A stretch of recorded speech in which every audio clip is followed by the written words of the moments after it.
And if you could sit with your character and give her one piece of advice, what would it be? What would you say to her, to this mom? I don't know. Maybe I'd be like, if you could teleport to any film set in history for just one day, where are you landing? any film set in history for one day? Hey, Julianne, how are you? I'm well. How are you? I'm doing super good. I'm super excited to be talking with you today. You're just iconic, such a legend. You are magnetic. I mean, Thank you. That's you're nice of unique, you. and I really, really enjoy it. I want to know, there's like so much drama and emotions and a lot of like wild stuff, right, behind this movie. What was your first reaction when you read the script? Were you like instantly hooked? Oh, I was hooked. I was really hooked. I remember actually when I was reading the script, because I was at home and I had COVID, I was sent the offer and I was really interested right away and completely surprised by the ending and delighted. Because often I think when you've read a lot of scripts, you kind of see the clues and you see what's happening, you see what's coming. And this was really surprising, so well written and just a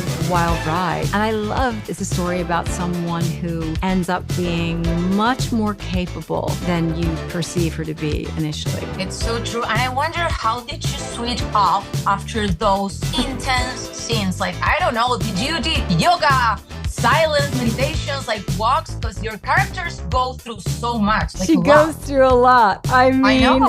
I think at the end of the day, we all felt pretty spent. It's silly. I go home. I like to take a bath. I do the puzzles in the New York Times. You know, I do that kind of stuff.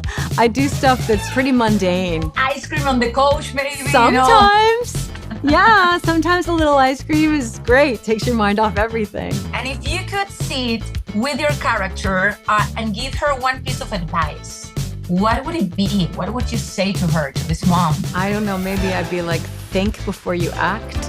I think that's what it would be. How was that last day on set with Sydney? Were you guys like crying, hugging everyone, or cracking jokes to survive the situations? We had a really unusual experience making this movie because we actually were shut down by the strike. Oh, right. So we shot the majority of this movie 2 years ago and then didn't come back to shoot the end until an entire year later. Even making the movie at that time, we had lots of weather issues. For some reason, there were lots of thunderstorms. We'd always have to pause for the day. There was some smoke that was coming down from Canada that made us shut down. And our director was so incredibly patient. He had lots and lots of like weird hardships shooting it. I remember texting Sydney. Well, actually, you know what? I remember seeing her at the elevator. We were in our hotel and we were dealing with the strike things. And I said, what do you think is going to happen? She goes, I bet we get shut down. I said, I don't know. That was the last time I saw her for a year. Like Wow, in that how crazy hotel was that? room. Yeah, so it was crazy. Didn't see her literally until about a year later. But it was also wonderful too, because everyone was very attached in the film. The crew stayed together. It was just a really great group of people. If you could teleport